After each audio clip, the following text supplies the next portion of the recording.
حضرت عمر فاروق رضی اللہ تعالیٰ عنہ آپ کے بیٹے کہتے ہیں، صاحب فتوح الشام نے لکھا ہے، آپ کے صاحبزادے کہتے ہیں میں نکلا تو میرے ابا جی نا اپنی پشت پر مشکیزہ رکھ کے کنویں سے پانی بھر کے آ رہے تھے۔ میں دوڑ کے آگے گیا، میں نے کہا ابا جی مجھے دے دے۔ فرمانے لگے بیٹا تیرا کیا خیال ہے، کوئی اور نہیں تھا مشکیزہ بھر کے لانے کے لیے، تیرا کیا خیال ہے؟ کہا ابا جی بڑے لوگ تھے پر آپ کیوں اٹھا رہے ہیں؟ فرمانے لگے نفس نا ذرا میرا بڑا ہو گیا تھا، اسے ذرا ذلیل کر رہا ہوں، ذرا اپنا محاسبہ کر رہا ہوں، یہ مجھے کہہ رہا تھا تو بڑی چیز ہے، تو میں نا ابھی مشکیزہ گھر رکھ کے آؤں گا، پھر تیری ماں نے مجھے کہا ہے کہ گھر میں لکڑیاں کوئی نہیں جلانے کے لیے، پھر میں جنگل سے لکڑیاں کاٹ کے لاؤں گا۔ امیر المومنین بن کے نا تو میرا نفس تھوڑا بڑا ہو گیا۔ اب یقین کریں ہمارا آزما خراب ہو جاتا ہے جب تک ہمارا تعارف صحیح نہ ہو، ہمارا تعارف ٹھیک نہ ہو، میں یہ ہوتا ہوں میں وہ ہوتا ہوں، چھوڑ مٹی دیں تے مٹی رہنا ہی، مٹی دیں تے مٹی دیں تے مٹی رہنا ہی، ایویں کادی بلے بلے اج مٹی دے اتے بندیا تے کل مٹی دے تھلے، مٹی دیں تے مٹی رہنا ہی، کادی بلے، مجھے پوچھ لو مجھے جان لو میرا نام لے لو، میں بھی آیا ہوں، میں بھی ہوتا ہوں، میرا بھی یہ تذکرہ ہے۔ جس کو اپنا تعارف کرانا پڑ گیا اس سے بھی زیادہ کمزور کوئی ہے؟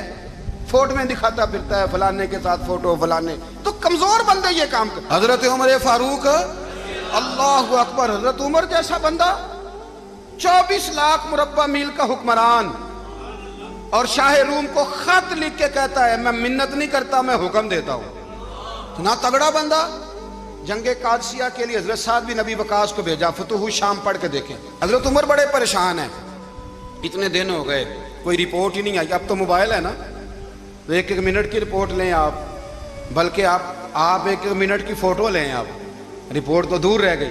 حضرت عمر فاروق رضی اللہ تعالیٰ عنہ بڑے پریشان ہیں کہ قادسیہ میں حضرت سعد بن ابی وقاص کے ساتھ لوگ جہاد کرنے گئے، رپورٹ کوئی نہیں آ رہی، اتنے پریشان تھے کہ باہر نکل کے نا اس رستے پہ بیٹھ جاتے جو رستہ قادسیہ کی طرف سے آتا تھا، جو بھی آتا جاتا پوچھتے جنگ کے کیا حالات ہیں۔ ادھر جب اللہ نے فتح دے دی نا تو حضرت سعد بن ابی وقاص رضی اللہ تعالیٰ عنہ نے نا ایک قاصد کو خط دے کے بھیجا، کہنے لگے عمر کے پاس جاؤ، انہیں اطلاع دو کہ الحمدللہ اللہ نے اسلام کو فتح عطا کر دی۔